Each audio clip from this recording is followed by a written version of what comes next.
Yo, what is going on today, YouTube? I hope you guys are doing fantastic today. We've got a banger today. We're talking about ranked and the best gods to be playing in ranked. We're also bringing you builds. We're going to be having 2 gods from every role, dominated by a couple gems. I'll mention the gods that I think you should be using your bans on, because a couple of them are absolutely busted and should not be in any ranked game. But we'll talk about it when we get there. Let's jump right in. We might as well start with the best god in the game currently, Chernobog. What doesn't this god do? Lives laning phase, and that is his only weak point. And even in that weak point, he can win it and get kills. Very okay, mediocre, livable laning phase. Other than that, dominant mid game, dominant late game, a lot of survivability, good objective damage, a stim, good build right now, abuses really strong items. All in all, insane god. Looking at the builds, there's kind of 2 builds I want to touch on, and it's the Fail Not build versus the Kin Size builds. It's basically this, Cowl, Devs, Xe, Dom, Fail Not, Deathbringer. This build is insane for 1v1ing people. If you think you're going to be splitting or somebody else on the enemy team is going to be splitting and you want to 1v1 them, Fail Not is insane for that. However, some games there's a lot of tanks and you need Kin Size. You just replace the Fail Not with Kin Size. The build is busted either way. I think Fail Not feels a lot better in ranked because you don't have to worry too much about tanks. And then you can just go the Envenom Deathbringer if you're really worried about the tank running at you and kind of dominating and healing a bunch off you. But either way, both of these items, both of these builds are going to be insane and the character's just absolutely busted. And this is one of the gods you should be using your bans on. If you have a ban in ranked, Chernobog should not be let through unless your AD says, hey, give me Chernobog. And if he says that, then good track. You're probably winning that game. Next up, Artemis for ADCs. And we'll talk about both her builds because I think this is kind of what makes her so strong. She has the auto attack build, Ornate or Cowl. I think Ornate is slightly better on her if you're not having double crit in your build. So Ornate, Devs, Xe, Dom, Kin Size, and Venom Deathbringer. Insane build, a lot of DPS. Not very strong early game, but mid game and late game is absolutely busted. And also feel free to kick out the Kin Size for a Fail Not if you want. If they don't have a tank that's going to be running at you and you're not going to be able to deal with them, Fail Not is very strong. But if you need to be able to kill frontliners, go the Kin Size. And then the other build is just the full cooldown kind of jungle build where you go Bluestone, Brooch, Trans, Jotuns, Titan's Bane, Crusher, Heartseeker. Both builds are great. Don't get me wrong. I personally like, and I think it's more fun, the Bluestone build. But some games you can't go the Bluestone build. You need to go Ornate Arrow and to the auto attack build. But both are great. Next up for support, Athena. And how many times do you think I'd be saying Athena is OP in Season 10? Season X. Athena's build, it's fine right now. I don't think that's why you're playing her. Her OP part of her kit kind of comes from her global abilities. And then just, she has the easiest engage in the game. If you're playing support and you lock Athena and you just say attack and then you dash taunt and then you pull beads or you kill the guy and then you say attack and you dash taunt and you kill the guy and then you say attack and you dash taunt and you kill the guy. It's very easy to play around that. Anyone can play around that. The build is basically just Sentinels, Thebes, Purdue, and Binding. These 4 items should be kind of core. And then your 5th, 6th item can be just about anything. If you want to have a snowball, dash taunt, kill, dash taunt, kill. Deso's very strong. If you're worried about their damage on crits, Spectral. If you're worried about their healing, Pesty. If you're worried about, anything, you can counter build. But these are 3 items that I think would be fun in a 5th, 6th spot. And good. Next up is Charon. Again, this character might not dominate SPL, but he is absolutely busted in rank. This build is so good at scaling. It's so good in the mid game. It's very easy to play in the early portion of the game also. And actually, let me fix this because that is in the wrong order. Go Prophetic first, people. Prophetic so you can get stacks online, and then your Thebes. Also, this early cooldown on a god like Charon feels fantastic. But a build like this, you have 40% movement speed. You have a good amount of damage to actually be able to carry the game. I'm only putting Divine here as if the enemy has anti-heal, you want to be able to shut that down a little bit. But you can go E-Staff, you can go Gem if you want to have the anti-shielding. You can go any power item you want here. But the OP part of this god is being able to go this power item. Actually, with 2 power items is the OP part, because these 4 items give you enough protections that you are tanky. And then these 2 kind of give you that 1v5 potential. Yes, you don't have true 1v5 potential because your damage is not that high, but it is about as close as it can be in a god like Charon. And for mid, it took me a little bit of times to decide which mid laners I wanted to do. One of them was very easy, and it's obvious. Baba. This character is just like brains on the floor easy. You can kick your brains around like it's a soccer ball and still win games with Baba Yaga. And it's because of her interaction with Prophetic Cloak. She stacks it faster than anyone else because of her passive.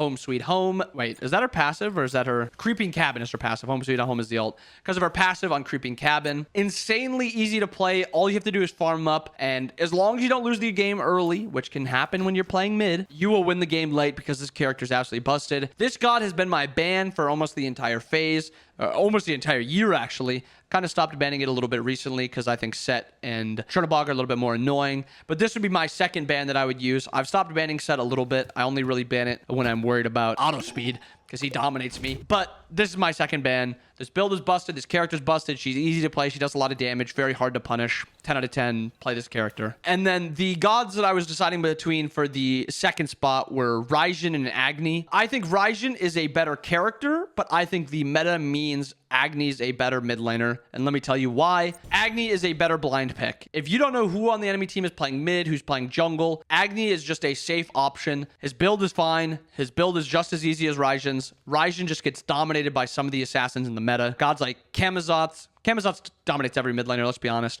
But I think Agni has slightly safer capabilities into it. But like Pele will just absolutely on Ryzen, catches his dash very easily and kind of bursts him very quickly. Agni can dash the knockup and then Aegis the ult and trade into him pretty easily. Ryzen's damage is quick, but not nearly as quick as Agni's, and Pele's damage is very quick, so you have to be quick to outdamage her damage. So quickness is the name of the game, and Agni is quick. I also think Gemma Focus is in a really good spot. I think in ranked, Gemma Focus is a lot of the times the better option. I think this build overall, these 5 items into any of these as a 6th item, depending on just how you're playing around. If you're playing around poke, Mirrodin is not nearly as good because you're, dropping ult, using that Mirrodin proc and then backing up. If you're playing around poke, I think Charon and Rod are just better. Rod is slightly more damage on squishies. Charon's is slightly more damage on full health tanks. And then Mirrodin is really good on all-ins. But Agni is just very safe. This movement speed, the power from Gem. Chronos Pendant so you can harass early. Divine procs very, very easily. Overall, this character's sick. That's the only reason I'm picking him over Ryzen, but I think Ryzen's like right there as like the 3 spot. Next up, Assassins. This one is very easy. This character's just absolutely busted right now. Her build is insane. Protector, Golden Blade, Vital, Kins, Silver Branch, Serrated. A lot of 1v1 potential. She shreds tanks. She shreds squishies. She's very hard to deal with.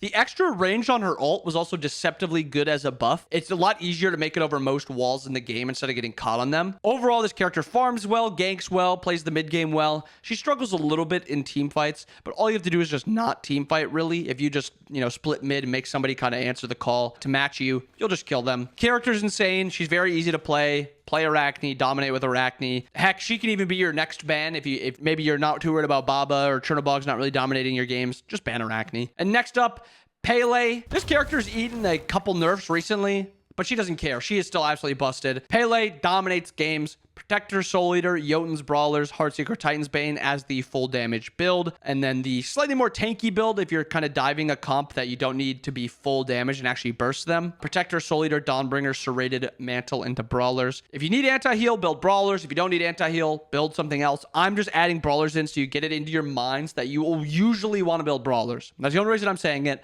You don't need to build Brawlers. You can build Crusher here if you want instead. You build Crusher here if you want instead, or Heartseeker, whatever. I'm just making sure you guys always remember, Brawlers beat Stick. And lastly, for solo laners, another OP god in the game is Amaterasu. This is a 5 items that you need on her. I think I want to also add in the case of you do not need Golden Blade. You can go just Berserker's Rush into like any of these items. I'm just adding Golden Blade as an option. She's very, very strong if you can go Golden Blade, but if you're in a 1v1 in solo or a jungler that can gank you really easily, you don't need to go Golden Blade. You can just go this Berserker's Rush and you'll be so self-sufficient and you'll never die. Your kill potential just won't be that high. And it's fine. Sometimes you just need to live the laning phase. Sometimes though, you need to have that kill potential in the laning phase. So Death's Embrace into Golden Blade is an insane spike. You can also go Vital on her. I didn't add that into this build, but Vital is fine on Alma. Like I've said a billion times, I'm not a Vital fan. Causes auto desyncs on my characters, and I hate it. But most characters don't use it well, but Alma and Arachne build it very, very well. She dominates laning phase, and she isn't even supposed to. She's not a laning phase character. She's just very good in laning phase. And then late game, she's one of the few solo laners that can actually carry. And the other solo laner that can carry, Hades. Are we surprised? This character dominates ranked, and he's even making his way into SPL again. He's going to be insane. Tainted into Book, Bancrofts, Poly, Typhons is an insane 5-item spike. You can go either tainted. A lot of the times breastplate is the one that's bought because you want a little bit of the anti-heal over the slightly more sustained to yourself and less anti-heal. And then 6th item is, do they have crit? No. Okay, you don't need the spectral, so just go mantle. But usually they're going to be having some semblance of crit, so Spectral's going to be insane. The build is OP, Hades is OP. Bancroft's isn't in a great spot, especially Bancroft's Claw, but it's still fine. It's still buildable, and Hades still uses it very, very well. But there it is, the 10 best gods in ranked. Dominate with these gods, ban them, pick them. If you do, if you learn how to play these characters, you'll be dominating ranked. I hope you guys enjoyed the video. I hope you guys have a wonderful rest of your day. I'll see you guys again next time. Peace.